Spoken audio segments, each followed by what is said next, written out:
কবে হবে এখনই এটা সিদ্ধান্ত হয় নাই। আমরাও বলেছি, এই সরকারও বলছে যে কিছু কিছু জিনিস আওয়ামী লীগ এত খারাপ করে দিয়ে গেছে, যেমন ভোটের ব্যবস্থা। মানুষ দিবারে ভোট দিতে পারে না, তাই না? ভোট দিতে পারছে? আপনারা কি ভোট কেন্দ্রে গেছেন, যখন ভোট দিতে পারছেন? তাহলে এটা ভোট হবে করতে, এবং যে জন্য অতীতের ভোটগুলো ভোট হয় নাই।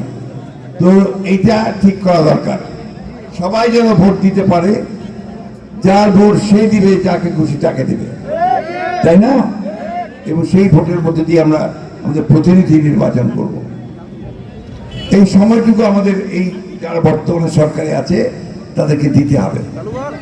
এরা কাজ শুরু করেছে, এরা সবাই নিরপেক্ষ মানুষ, কোনো দল টল করে না, কিন্তু দেশটাকে ভালোবাসে, তারা দেশের জন্য কিছু কাজ করতে চায়। আমাদের দায়িত্ব হবে তাদেরকে সহযোগিতা করা।